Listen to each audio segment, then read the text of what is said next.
The trick to being successful could, in fact, be simple. For 1 month, I declined all in-person activities with friends to see if it would make me more productive. From my own experience interviewing highly successful artists, writers, and creative entrepreneurs, I've found one of the most common responses to the question of how they can be so prolific to be, "Well, I don't have a social life. Time sink as a freelancer working solo from home, while my housemates head out to work. I justified a very active social life as basic human necessity."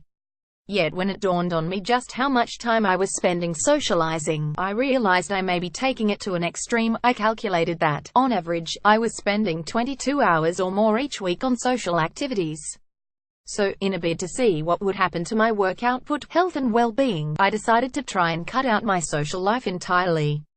I knew, at times, I filled my schedule simply out of fear of missing out, FOMO, an inability to say no, but also as a sneaky way to procrastinate or shift focus away from my work. For 1 month, I declined all in-person activities with friends, going out for drinks, coffee, catch-ups, dinners, parties, and non-work related events, to see if it would make me more productive, improve my focus and career prospects. 31 days later, on day 1 of the month-long experiment, I had to confront some deep-seated anxiety over missing out. For me, FOMO often stems from a tyranny of choice. When there are several enticing options available for a Saturday night, how do I know I'm making the right choice for me? FOMO often stems from a tyranny of choice, but as the days passed, the FOMO began to subside and I started to relax. I only had one option to consider for Saturday night: to stay home, and this limitation left me more satisfied in my decision. I used to berate myself for staying in on a Friday night or leaving an event too early, but during the experiment I felt more content working, reading or watching Netflix instead of dwelling on the other things I could be doing. A fun-free schedule also allowed for more deep work, something computer science professor Cal Newport defines as the ability to focus without distraction on a cognitively demanding task. No longer distracted by what I could be doing, or what fun everyone else was having, I was able to build concentrated pockets of work into my week at times that were usually reserved for socializing, such as spending Friday nights doing admin or Saturday mornings writing in a cafe. I came to embrace doing nothing and relish the moments of solitude, embrace boredom while I found more time to work. I also noticed a change in my overall health and well-being. I found myself cooking more at home, doing daily exercise, getting to bed earlier each night, reading, and relishing moments of rest and boredom throughout the day, even with a newfound appreciation for cooking and spin classes. Having no social life left me with more free time than I'd imagine, and the boredom and loneliness often associated with doing nothing. I came to embrace doing nothing and relish the moments of solitude.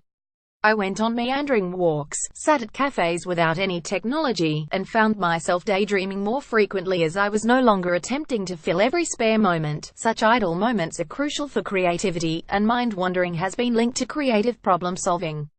When your mind is able to wander, it is accessing memories, emotions, and random bits of stored knowledge, says Amy Fries, author of Daydreams at Work, Wake Up Your Creative Powers, and a writer and editor for Psychology Today. During the experiment, I found myself regularly brainstorming new ideas and reimagining existing projects. Doing nothing can be as equally energizing as time out spent with people, and is in fact necessary in order to recharge, says Pedro Diaz, CEO of the Workplace Mental Health Institute in Sydney. There is research to support his claim. A 2016 study of 48 people, which measured their mental state, mood, fatigue and stress over 12 days, found that extroverted behavior raised people's moods and energy levels, but this behavior also led to higher fatigue after a 3-hour delay. While a small sample, it does support the idea that focused activity, be it socializing, working or studying, takes its toll. Perhaps it's not the amount of socializing or work we engage in that can lead to exhaustion, but the lack of proper breaks from either. This observation raised an important question. Perhaps it's not the amount of socializing or work we engage in that can lead to exhaustion, but the lack of proper breaks from either. We don't place enough importance on being alone, and most people don't even know what they need to do to give their brain and their nervous system a good rest, says Diaz. In a society where busyness is worn as a badge of honor, it can be difficult to decipher if having little to no social life is an inevitable consequence of working life, or a way to signal our own importance to others. When you signal you're busy, you're basically telling others that you are high status and important, not because what you wear is expensive, but because you are extremely desired and in high demand, says Sylvia Beliza, co-author of a Harvard Business School study that argues that an overworked lifestyle, rather than a leisurely lifestyle, has become an aspirational status symbol. The pitfalls of no friends. The positive effects of solitude, for example, increased clarity of thought and a sense of feeling recharged, would be a concern if I remained isolated in my antisocial bubble at home for too long. For many working in an office environment, socializing is one of the most important elements of working life, and people with a best friend at work are 7 times more likely to engage fully in their work.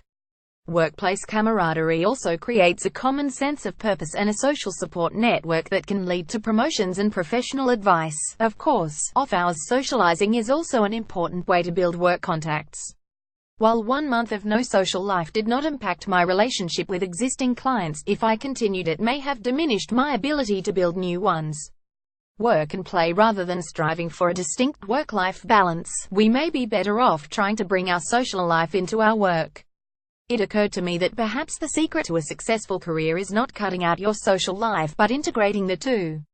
Ellen Galinsky, co-founder of the Families and Work Institute, has found that people who are dual-centric, having more than one interest or central focus with equivalent priority, are the most satisfied in their lives overall. We find that people who are dual-centric tend to be healthier, do better at work and do better at home, says Galinsky. If you have just one focus in your life and something goes wrong, it's pretty devastating. If you have other things that are important to you, it might be something creative, playing a sport, community, or having a circle of friends, you tend to do better overall. During the experiment, I didn't simply replace my newfound spare time with extra work, but rather became more dual-centric.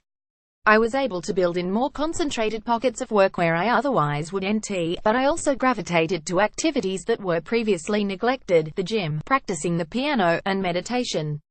I learned that I can't neatly cut out an area of life in order to propel another. A connection with people is inextricably linked to our work and helps us deal with life's inevitable ups and downs. Post-experiment, I have redefined what success looks like to me. It isn't all work, or all play, or all balance, but a mix of different engagements within each day, and a steady smattering of breaks in between. To comment on this story or anything else you have seen on BBC Capital, please head over to our Facebook page or message us on Twitter.